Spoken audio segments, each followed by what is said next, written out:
में कि जो रेनिन एंजियोटेंसिन सिस्टम है, ये मैंने इसका एक हिस्सा भी तुम्हें समझाया। अभी दूसरे हिस्से को समझिए। तो जो रेनिन एंजियोटेंसिन मैकेनिज्म है या जो रेनिन एंजियोटेंसिन सिस्टम जब एक्टिव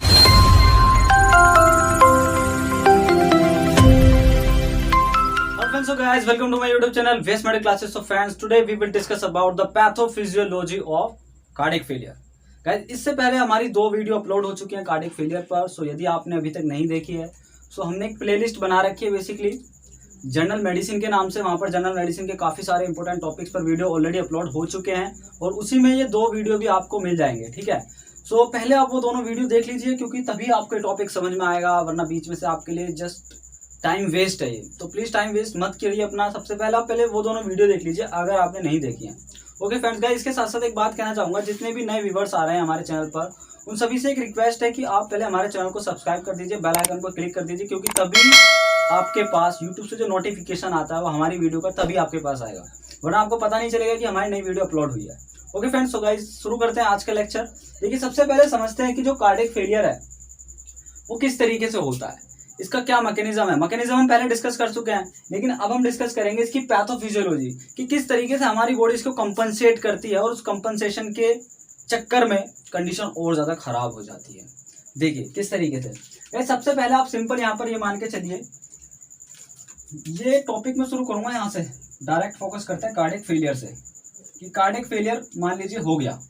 अब बॉडी में देखिए क्या क्या चेंजेस आएंगे, किस तरीके से क्या क्या होगा। तो जैसे ही कार्डियक फेलियर होता है तो इसका सबसे बड़ा इफेक्ट जो आता है बॉडी पर वो आता है आपका रिड्यूस कार्डियक आउटपुट। जो कार्डियक आउटपुट है वो आपका कम हो जाएगा।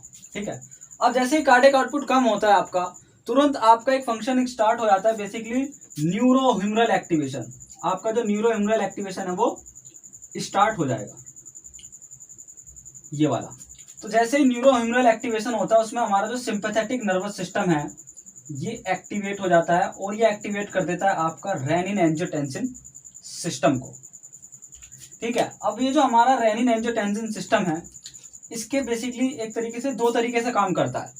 एक तो ये एल्डोस्टेरोन हार्मोन के थ्रू काम करेगा, दूसरा ये काम करेगा डायरेक्टली वैसोकंस्ट्रिक्शन, डायरेक्ट वैसोकंस्ट्रिक्शन कराएगा। ठीक है, तो रेनिन एंजियोटेंसिन सिस्टम जो है ये आपका इस डायरेक्शन में जो है ये सोडियम एंड वाटर का रिटेंशन कराएगा with the help of aldosterone hormone. ठीक है, स्पेलिंग देख लेना गाइस, मुझे इसमें मिस्टेक लग रहा है। तो एल्डोस्टेरोन हार्मोन जो है ये रास सिस्टम जो है रेनिन एंजियोटेंसिन सिस्टम एक्टिवेट हो जाता है, एल्डोस्टेरोन हार्मोन का रिलीज करता है, जिसकी वजह से आपका सोडियम एंड वाटर का रिटेंशन होगा। सेम इसी तरह दूसरी डायरेक्शन में ये वैसोकंस्ट्रिक्शन कराएगा। तो सबसे पहले हम इस तरफ के चार्ट को समझते हैं कि किस तरीके से ये आपका कैसे और ज्यादा कंडीशन को खराब करेगा, है ना। तो देखिए, जैसे ही सोडियम एंड वाटर का रिटेंशन होता है बॉडी में, एक बात हमेशा याद रखना, अगर सोडियम है बॉडी में तो वाटर का रिटेंशन और ज्यादा होगा। जितना ज्यादा हम साल्ट लेंगे इस डिसीज में उतना ज्यादा प्रॉब्लम बढ़ती है ना। इसीलिए बीपी के केस में मीन्स जब बीपी हाई रहता है तो सोडियम के लिए मना करते हैं, क्योंकि मीन्स ज्यादा साल्ट नहीं लेना है क्योंकि उसके अंदर सोडियम होता है। ठीक है, अब हम बात करते हैं जैसे ही आपका सोडियम एंड वाटर का रिटेंशन होता है उसके बाद आपका जो इंट्रावैस्कुलर वॉल्यूम है वो बढ़ जाता है। मीन जैसे कि आपकी मान लीजिए कोई वेसल है, ठीक है, ये आपकी वेसल है। अब इसके अंदर क्या होगा कि जो वाटर का अमाउंट है और जो ब्लड का अमाउंट है, एक तरीके से पूरा का पूरा जो वॉल्यूम है, इंट्रावैस्कुलर वॉल्यूम मीन्स वेसल्स के अंदर जो वॉल्यूम है वो आपका ज्यादा हो जाएगा। तो जब किसी वेसल्स के अंदर पानी ज्यादा भर जाएगा, किसी वेसल्स के अंदर अगर वॉल्यूम ज्यादा हो जाएगा तो क्या होगा, इसकी वॉल पर प्रेशर भी ज्यादा पड़ेगा। सिंपल है भाई, इसके अंदर अगर जितना ज्यादा वॉल्यूम होगा उतना ज्यादा इसकी वॉल पर प्रेशर पड़ेगा, और जब वॉल पर प्रेशर पड़ेगा तो उससे क्या होगा, आपका बीपी हाई हो जाएगा, बीपी आपका इंक्रीज हो जाएगा, जिसकी वजह से जो कार्डियक वर्क है वो और भी ज्यादा बढ़ जाएगा। तो यहाँ से क्या निकल करके आया कि जो कार्डियक वर्क है एक तो वो बढ़ जाएगा और बीपी इसके अंदर बढ़ जाएगा। अब इन दोनों की बढ़ने की वजह से क्या होता है गाइस, मायोसाइट लॉस। ये दोनों डायरेक्टली क्या करते हैं, मायोसाइट को लॉस करने लगते हैं। मीन जो सेल्स होती हैं, जो मायोकार्डियम की सेल्स होती हैं वो खराब होने लगती हैं। अब देखिए उसकी वजह से क्या होता है गाइस, बेसिकली फाइब्रोसिस होता है। अब इस फाइब्रोसिस की वजह से जो हार्ट फेलियर की कंडीशन थी वो और ज्यादा वर्स्ट हो जाती है। तो सिंपली ये चार्ट हमारा एक साइड का इस तरीके से कंप्लीट हुआ। तो ये वापस से घूम फिर के हार्ट फेलियर की कंडीशन पर आ जाता है। मैंने चार्ट को यहाँ से स्टार्ट किया था, ठीक है।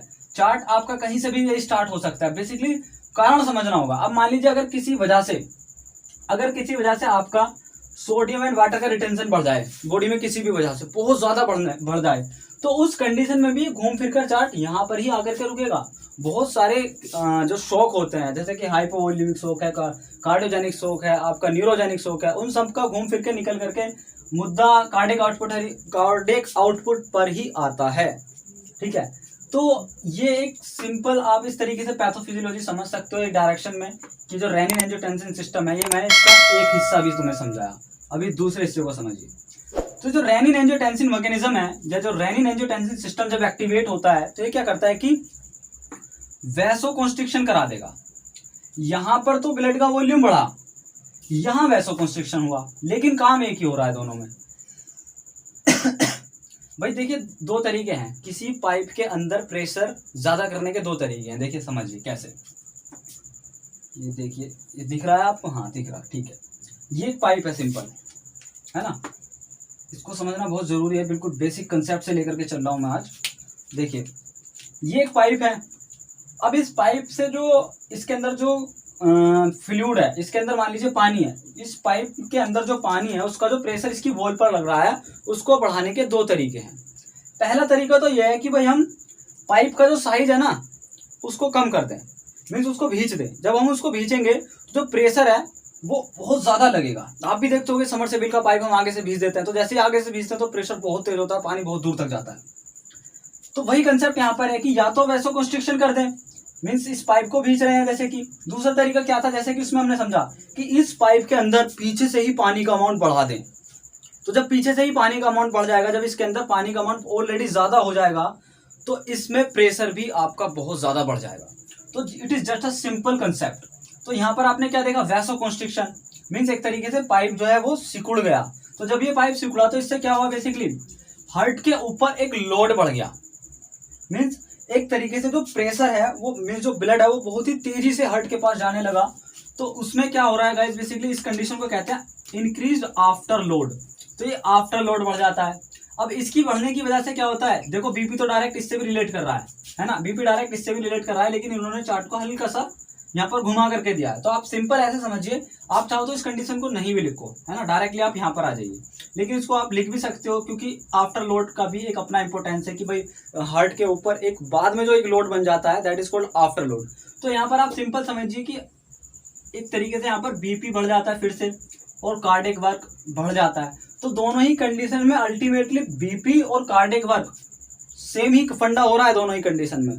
तो अगर किसी भी वजह से आपका रेनिन एंजियोटेंसिन सिस्टम बहुत ज्यादा वर्क में आएगा, सिंपैथेटिक नर्वस सिस्टम एक्टिवेट हो जाएगा, तो ये सब के सब क्या कर रहे हैं, आपका एल्डोस्टेरोन के थ्रू और वैसोकंस्ट्रिक्शन, दो तरीके से आपका ये कार्डियक के वर्क को बढ़ा रहे हैं। और इस तरीके से आपका ये पैथोफिजियोलॉजी है जो कि कंप्लीट होती है। आइए गाइस, इसको सिंपल सा मैं 2-3 टर्म में आपको रिवाइज करा देता हूँ। देखिए सिंपल सा फंडा है कि जैसे ही कार्डियक आउटपुट कम होता है, तो जो आपका नर्वस सिस्टम है वो आपका एक्टिवेट हो जाता है। अब जब नर्वस सिस्टम एक्टिवेट होगा तो वो क्या करेगा, रास सिस्टम को एक्टिवेट कर देगा, रेनिन एंजियोटेंसिन सिस्टम को। ये दो तरीके से काम करेगा, या तो वैसोकंस्ट्रिक्शन कराएगा, या फिर एल्डोस्टेरोन को रिलीज करके आपका सोडियम एंड वाटर का रिटेंशन कराने के बाद इंट्रावेस्कुलर वॉल्यूम बढ़ा देगा। जैसे कि यहाँ पर लिखा है इंट्रावेस्कुलर वॉल्यूम बढ़ेगा, तो उसकी वजह से क्या होगा कि जो आपका बीपी है और जो कार्डियक वर्क है वो बढ़ जाएगा, जिसकी वजह से मायोसाइट लॉस होगी, फाइब्रोसिस होगा, and then again cardiac failure का फिर से अटैक आ जाएगा। तो इसी तरीके से दूसरी डायरेक्शन में है कि आपका वैसोकंस्ट्रिक्शन होगा, वैसोकंस्ट्रिक्शन की वजह से आपका आफ्टर लोड बढ़ेगा, आफ्टर लोड बढ़ने की वजह से आपका बीपी एंड कार्डियक आउटपुट बढ़ेगा, sorry BP and cardiac work बढ़ेगा, जिसकी वजह से आपका मायोसाइट लॉस होगा, फिर फाइब्रोसिस होगा, and then again cardiac failure. So guys, इस तरीके से कंप्लीट होता है आज का हमारा वीडियो। सो यदि वीडियो अच्छा लगा है तो प्लीज वीडियो को लाइक कीजिए, चैनल पर कमेंट कीजिए हमारे। Thank you so much for watching this video. Thanks a lot.